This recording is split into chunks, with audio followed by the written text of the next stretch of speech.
પ્રમુખ એજ્યુકેશનમાં તમારું સ્વાગત છે। આજે ધોરણ 6 પ્રકરણ 11 બીજગણિત પ્રેક્ટિસ વર્કમાંથી સ્વાધ્યાય 11.1 તેનો પ્રશ્ન બીજો। જોડાયેલા 4 ચોરસ બનાવવા કેટલી દિવાસળી જોઈએ? ચોરસ માટેનો નિયમ લખો। તો મેં અહીંયા ચોરસ માટેનું દોરીને તૈયાર રાખેલું, બરાબર। 1 ચોરસ 2 3 અને 4 એવી રીતના। તો અહીંયા સૌ પ્રથમ તો આપણે 1 ચોરસ માટે કરીએ। 1 ચોરસ માટે, બરાબર। તો એમાં દિવાસળીની સંખ્યા, તો દિવાસળીની સંખ્યા આપણે ખબર 1 2 3 અને તો કે 4 બરાબર। તો અહીંયા આપણે શું કરવાનું? 3 ગુણ્યા 1 એટલે કે અહીંયા આપણે ચોરસની સંખ્યા, તો આપણી પાસે કેટલા ચોરસ છે? તો કે 1 અને વત્તા 1, બરાબર। તો અહીંયા લખીએ 3 ગુણ્યા ચોરસની સંખ્યા વત્તા 1, બરાબર। અથવા તો અહીંયા આપણે આમ હતન લખવું હોય કે ચોરસની સંખ્યા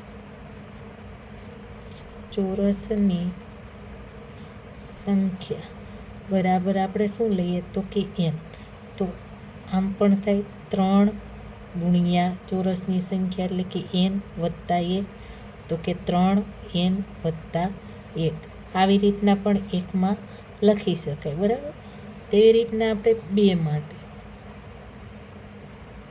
ચોરસ માટે તો કે દિવાસળીની સંખ્યા, તો અહીંયા આપણે દિવાસળીની સંખ્યા તો કે 1 2 3 4 5 6 અને 7, તો અહીંયા આપણે 7 મળે તો કે 3 ગુણ્યા 2 વત્તાને આપણે 1, 3 6 ને 1 7 થઈ ગયા, એટલે તો કે 3 ગુણ્યા ચોરસની સંખ્યા વત્તા 1।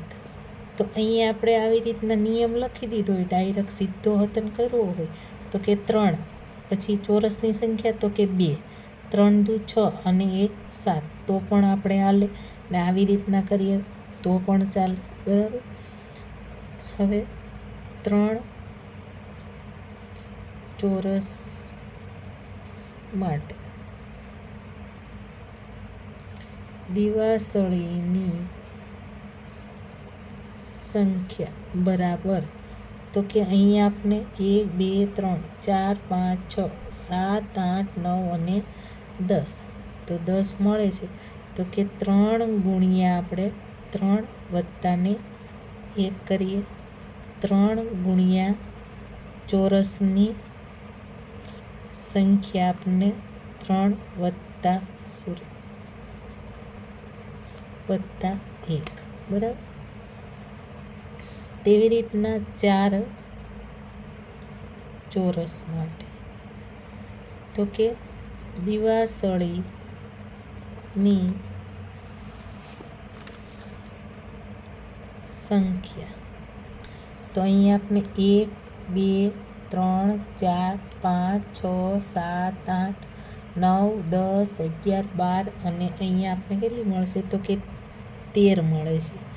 તો અહીંયા હવે શું કરવાનું? 3 ગુણ્યા તો કે 4, આપણે દિવાસળી ચોરસ માટે કેટલી છે? તો કે 4 છે, બરાબર। સંખ્યા કેટલી છે ચોરસની? તો કે 4 વત્તા 1, તો કે 3 ચોક 12 12 વત્તા 1 એટલે આપણે 13 મળ્યા। તો અહીંયા 3 ગુણ્યા ચોરસની સંખ્યા વત્તા 1 આમ થઈ ગયું। હવે આપણે શું કરવાનું છે? તો કે n માટે એટલે કે એનો કેટલી દિવાસળીની જોઈએ છે? તો આપણે એના માટેનો નિયમ હતન કીધો છે અને દિવાસળી કીધું છે કે કેટલી દિવાસળી જોઈશે, તો અહીંયા આપણે લખવાનું કે 13 દિવાસળી જોઈએ, બરાબર। આવી રીતના લખાઈ ગયું। હવે અહીંયા બીજું આપણે હતન કીધું છે કે ચોરસ માટેનો નિયમ, તો લખીએ ચોરસ માટેનો નિયમ, તો ચોરસ માટેનો નિયમ તો કે 3 ગુણ્યા n. n આપણે મેં તમને કીધું હતું ને, n એટલે કે ચોરસની સંખ્યા, બરાબર, વત્તા 1. તો અહીંયા આપણે કેવી રીતના મળે તો કે 3n વત્તા 1. તો આ એનો નિયમ થયો.